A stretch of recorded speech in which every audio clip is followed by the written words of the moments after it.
ప్రస్తుతం పెరుగుతున్న జనాభాను బట్టి వారి అవసరాలను బట్టి పర్యావరణంలోని పచ్చదనాన్ని కోల్పోతున్నాం. కాలుష్యం పెరిగిపోతుంది. కాలుష్యాన్ని తగ్గించడానికి ఎకో ఫ్రెండ్లీ ప్రోగ్రామ్ని నిర్వహిస్తున్నారు అధికారులు. అంటే కాలుష్యాన్ని నివారించడానికి మొక్కల్ని పెంచడం, ఎన్ని మొక్కలు నాటితే గాలిని శుద్ధి చేసి కాలుష్యం తగ్గించగలం. ఈ సమస్యకు ఒక వినూత్నమైన ఆవిష్కరణ తెచ్చింది మెక్సికోకు చెందిన బయోమిటిక్ అనే స్టార్టప్ కంపెనీ. ఒక ఆర్టిఫిషియల్ ట్రీని ప్రపంచానికి పరిచయం చేస్తోంది. మెక్సికోకు చెందిన బయోమిటిక్ అనే స్టార్టప్ కంపెనీ తయారు చేసినటువంటి బయో అర్బన్ ఆర్టిఫిషియల్ ట్రీ గాల్లో ఉండేటువంటి కాలుష్యాన్ని తగ్గించడానికి ఒక వినూత్నమైన ఆలోచనతో ఆవిష్కరింపబడింది.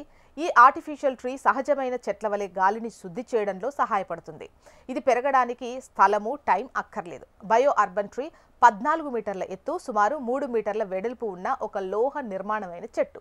చూడ్డానికి ఒక బిల్డింగ్ లా కనిపిస్తుంది. ఇది నిర్మించడంలో మైక్రో ఆల్జీ ఉపయోగిస్తారు.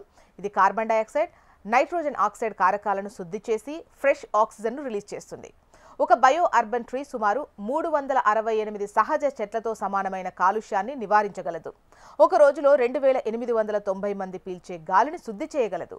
ఈ ట్రీ పెద్దగా చెట్లు నాటడం సాధ్యం కాని ప్రదేశాల్లో, పాఠశాలలు, ఆసుపత్రులు, వృద్ధాశ్రమాలు వంటి ప్రదేశాల్లో వీటిని ఉపయోగించవచ్చు.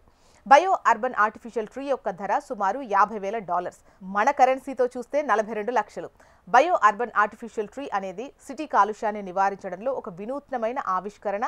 దీని ధర కొంచెం ఎక్కువే అయినా కాలుష్యం తగ్గించడంలో ఇది గణనీయంగా ప్రభావం చూపుతుంది. ఈ ట్రీ పాఠశాలలు, ఆసుపత్రులు, రద్దీ ఉండే ప్రదేశాల్లో ప్యూర్ ఆక్సిజన్ అందించడానికి సహాయపడుతుంది. ఇక మనకు పెరుగుతున్న కాలుష్యాన్ని దృష్టిలో పెట్టుకుని ఫ్యూచర్లో వీటిపైనే మనం ఆధారపడతాం అనడంలో ఎటువంటి సందేహం లేదేమో.